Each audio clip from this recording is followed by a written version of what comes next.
Radio. Cube Radio. Cube Radio.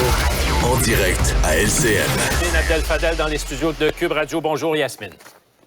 Bonjour Sylvain. Bon, il faut pas, évidemment, on peut pas passer à côté de ce fameux sondage-là. Sondage au Québec qui semble indiquer en tout cas là, que la chute, entre guillemets, évidemment, de la CAQ est freinée. Et là, le grand rival, le deuxième, c'est le Parti québécois. Bien, on se posait la question, c'est pas ce sondage d'aujourd'hui, mais le dernier sondage, est-ce que c'était finalement juste un feu de paille, l'espèce de reprise du Parti québécois? Eh bien non, ça se confirme, il s'agit d'une réelle tendance. On le voit, le Parti québécois a récolté 23 % dans les intentions de vote au sondage léger ce matin. Un point de plus que la dernière fois qu'il y a eu un sondage. Et on voit que de plus en plus, le Parti québécois s'inscrit comme une valeur refuge pour ceux qui sont déçus, pas juste de la CAQ, là, c'est important de le dire, mais surtout du Parti conservateur du Québec.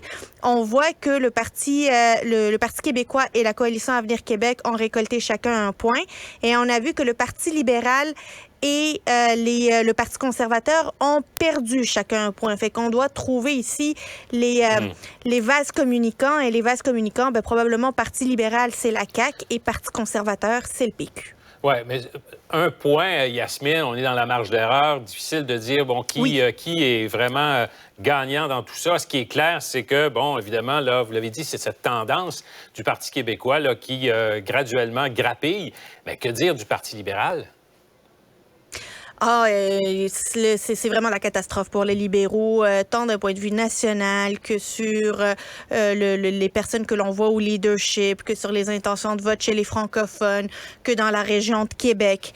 Tous les voyants sont au rouge pour le Parti libéral du Québec. C'est vraiment une catastrophe pour eux, là. C'est le temps d'aller chercher un chef, d'avoir un chef qui va commencer à sortir le ciment puis commencer à construire parce que ça va prendre du temps la reconstruction de ce parti-là. Avec ces chiffres-là, il n'y a rien de bon... aucune bonne nouvelle pour le Parti libéral du Québec.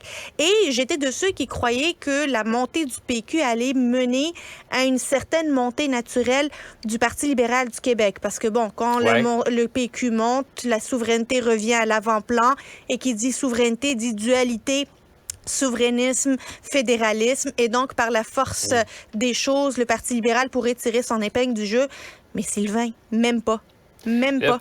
Même ça, rien n'y fait. Ça va prendre un sauveur, là, dans le cas du PLQ. Ça prend un messie pour le PLQ. Ça prend quelqu'un qui est capable d'arrêter l'hémorragie. L'hémorragie se maintient continuellement. Là, c'est le pire score depuis le jour des élections de 2018, là, dans les intentions de vote. C'est assez particulier. Alors, qui va avoir assez de courage pour débarquer au Parti libéral puis dire, ben moi, j'ai le courage de faire les ateliers de cuisine à 2-3 personnes. Moi, j'ai le courage de recommencer le financement, de recommencer l'organisation, de développer une plateforme électorale, d'avoir des idées. Parce qu'il ne s'agit pas juste d'une position dans laquelle il faut avoir des idées à proposer aux Québécois, mais aussi organiser le parti pour qu'il puisse avoir des candidats aux prochaines élections, puisse mener une campagne électorale qui puisse se tenir, avoir de l'argent, avoir des sous.